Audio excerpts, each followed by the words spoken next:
جو حقائق ہے وہ آپ کو معلوم ہے کہ ہندوستان جو ہے اپنی پالیسی تبدیل کرنے کے لیے تیار نہیں ہے. ہندوستان ایک بہت بڑا ملک ہے, اس کا ایک مسل ہے, ایک پولیٹیکل مسل ہے, اکنامک مسل ہے, ایک ملٹری مسل ہے. تو دنیا میں پالیسی تو بنتی ہے اپنے مفادات کی بنیاد پہ, اخلاقیات کی بنیاد پہ نہیں بنتی ہے. تو ساری دنیا کو معلوم ہے کہ ہندوستان کیا کر رہا ہے, لیکن خاموش ہیں اس لیے کہ ہندوستان کے ساتھ تعلقات بگاڑنا ان کے قومی مفاد میں نہیں ہے. تو یہ ایک افسوسناک صورتحال ہے جس کا میں سمجھتا ہوں ہمیں اندازہ ہونا چاہیے, اور ان کی وہ حیثیت نہیں رہی ہے. تو اب سوال یہ ہے کہ ہم یونائٹڈ نیشن سیکورٹی کاؤنسل میں کیوں نہیں جاتے. اس کی وجہ یہ ہے کہ اگر آپ سیکورٹی کاؤنسل میں جب جائیں گے تو آپ کو اتنی میجورٹی نہیں ملے گی کہ کشمیر پہ کوئی نیا ریزولوشن حاصل کر لیں جو کہ سابقہ ریزولوشن کے مطابق ہو. بلکہ خطرہ تو یہ ہے کہ ایسا ریزولوشن پاس ہوگا جو سابقہ ریزولوشن کی تقریباً نفی کر دے گا. ایک تو یہ کہ شاہد صاحب میں معذرت چاہتا ہوں قطع کلامی کی, ایسا ریزولوشن جو منافی ہوگا پہلی ریزولوشن کے, اس کے باوجود کہ کشمیر کے زمینی حقائق جو ہیں وہ خود بول رہے ہیں اس وقت. یا وہی تو بدقسمتی ہے نا اقوامی تعلقات کی. جب سیکورٹی کاؤنسل میں ڈسکشن ہوگا تو آپ دیکھیے گا کہ فائنلی تو اس میں ووٹنگ ہوتی ہے نا, اس میں آپ کو 10 ووٹ چاہیے جس کے اندر یہ بھی ہے کہ کوئی ویٹو نہ کرے. تو وہ صورتحال یہ ہے کہ آپ کو اتنے ووٹ نہیں ملیں گے. جو ہمارے پاس طریقے تھے اور آپشنز تھے وہ سب ہم نے استعمال کر لیے.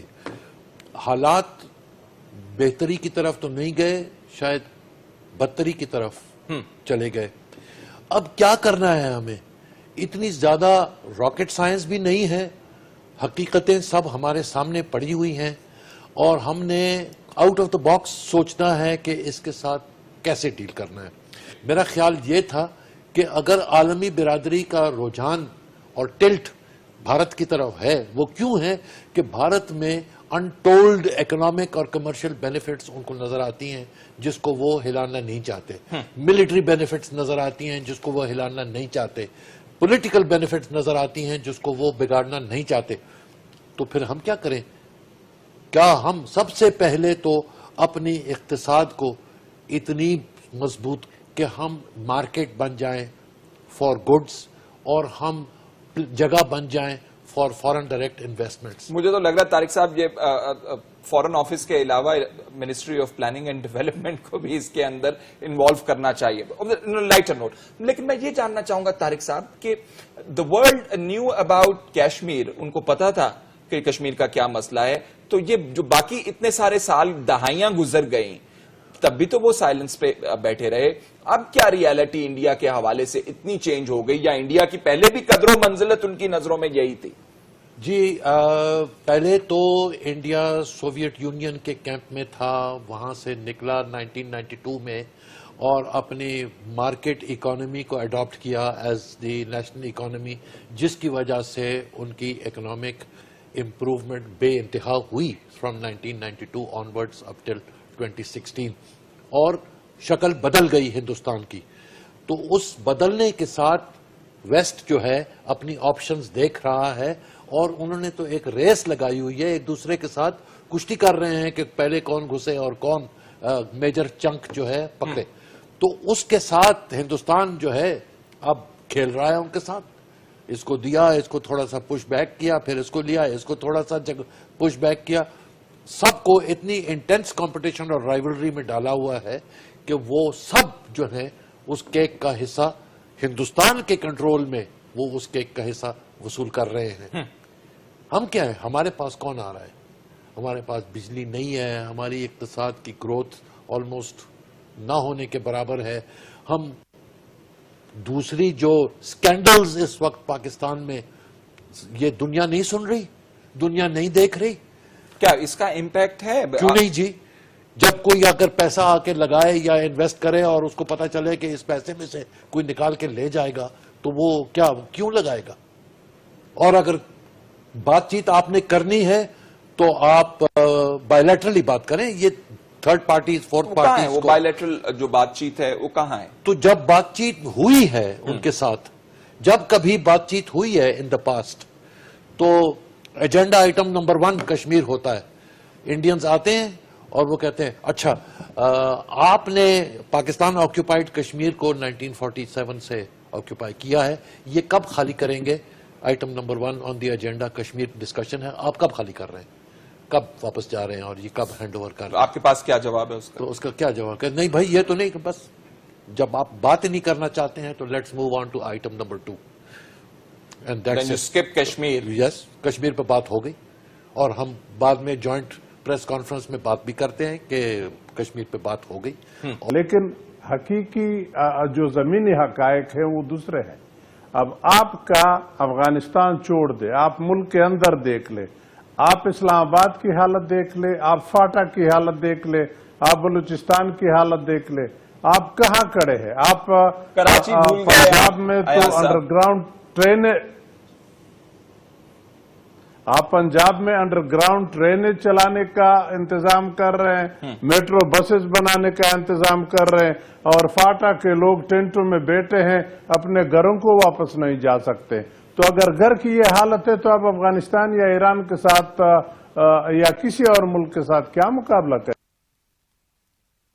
بہت ہی جنگ کا مارا ہوا ملک ہے وہ، ہمارا کیا مقابلہ کرے گا؟ لیکن کاش کہ ہم اندرونی طور پہ مضبوط ہوتے اور ہم وہ کرتے جو ہم کہتے ہیں. ایسی بھی بات نہیں ہے کہ امریکہ اگر نہ چاہے وہ ہندوستان کے ساتھ ہو جائے تو ہم کشمیر کو کبھی بھی نہیں جیت سکیں گے. ٹھیک ہے، جیت نہ سکے یہ الگ بات ہے، جیتنا ہارنا الگ بات ہے، اور مسئلے کے اوپر دعویٰ کرنا، اس کو پرسو کرنا، اس کو پریزنٹ کرنا یہ دوسری بات ہے. ہم اس سے پیچھے نہیں ہٹ سکتے.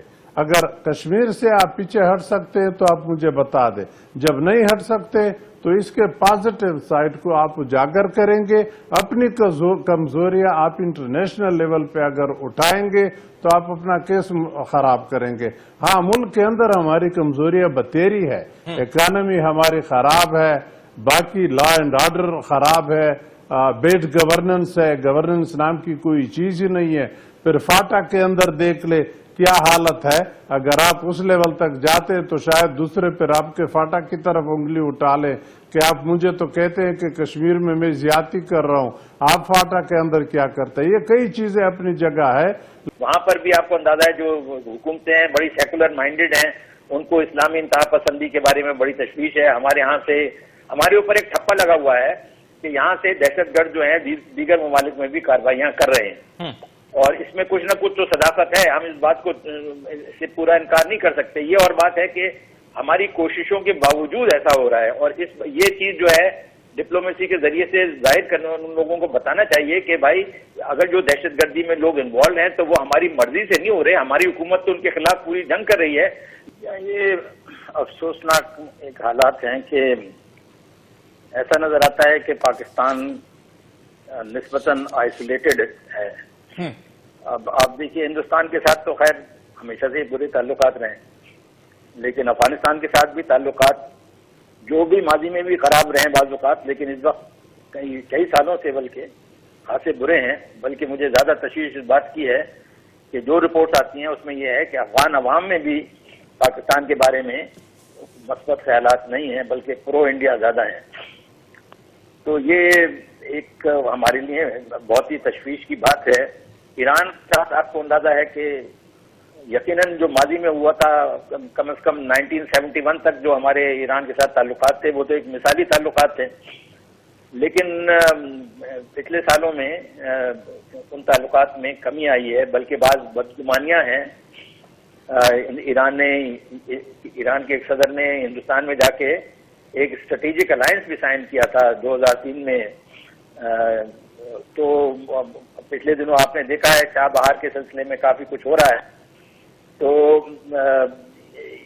پھر یہ جو اسپائی والا اسپائی کا جو سلسلہ تھا اس بارے میں ہمیں تشویش ہے.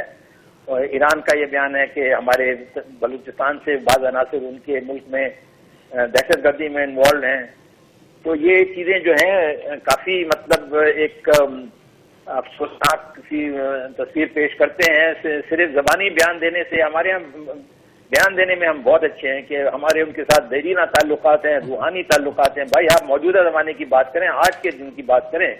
اب سے 2000 سال پہلے کی یقیناً تعلقات ہوں گے، لیکن آپ آج کی بات کریں. جی بنگلہ دیش کے ساتھ آپ نے دیکھا ایک تلخی کا سلسلہ چل رہا ہے، جس میں زیادہ تر تو ہم الزام بنگلہ دیش کو بھی دیں گے، لیکن حقیقت یہ ہے کہ اتنے سارے ملکوں کے ساتھ پاکستان کے تعلقات بیک وقت اور پھر سینٹرل ایشیا کے ساتھ بھی میں سمجھتا ہوں کوئی نہ کوئی تشویشناک بات تو ہے. اگر آپ کو یاد ہو تو آپ کے وزیر اعظم صاحب نے کابل میں بیان دیا تھا، بہت بڑا بیان تھا کہ افغانستان کا دشمن پاکستان کا دوست نہیں ہو سکتا. اب مزید تفصیلات میں نہیں جاتا. افغانیوں کا یہی شکایت ہے کہ اگر آپ یہ کہتے ہیں تو اس کو عملی جامہ پہنا دیں، اور عملی جامہ یہ ہے کہ آپ یا طالبان کو لے آئیں، میز کے اوپر بٹھا دیں ان کے ساتھ بات چیت کرنے کے لیے تاکہ مسئلہ حل ہو جائے، یا اگر نہیں مانتے تو کوئی دوسرا طریقہ نکالو. یہ تو نہیں ہے کہ وہ بیٹے بھی آپ کے اندر ہیں اور آپ اس کو میز تک بھی نہیں لا سکتے. آپ نے افغان حکومت کو رسمی طور پہ مانا ہے کہ افغانستان کا وارث وہ ہے. افغانستان کی حکومت جیسے پچھلے دور میں طالبان کے دور میں آپ نے طالبان کو مانا تھا، ریکگنائز کیا تھا ان کا حکومت، اسی طرح اشرف غنی کی حکومت آپ نے ریکگنائز کی ہے. جب آپ وہ حکومت ریکگنائز کرتے ہیں تو پھر آپ ایسے اقدامات نہیں اٹھائیں گے جو ان کے انٹرسٹ کے خلاف ہو. بات لمبی ہو جائے گی، یہ چھوڑ دیتے ہیں. ہر ایک آدمی جانتا ہے کہ ایران کی کیا ریزرویشن ہے، افغانستان کی کیا ریزرویشن ہے. میں مختصراً اتنا کہوں گا، ایران کا تو میں اتنا نہیں کہہ سکتا، افغانستان کا دعوے کے ساتھ نہیں کہتا، لیکن میں بہت ہی کنونس ہوں کہ اگر صحیح سمت پہ یہ معاملہ چلائے تو افغانستان کے شکوک و شبہات بڑے آسانی سے دور کیے جا سکتے ہیں. میں اشرف غنی صاحب سے بھی ملا ہوں، حامد کارزئی سے بھی ملا ہوں، اور عبداللہ سے ریسنٹلی ملا ہوں. میرے دل میں کوئی ایسی بات نہیں ہے کہ اس کو کنونس نہیں کیا جا سکتا، لیکن وہ آدمی ان سے بات کر لے جو افغانستان کے اور آپ کے پاکستان کے جو بارڈر ایریا ہیں بشمول کے پی کے، ان کے زمینی حقائق جانتے ہوں.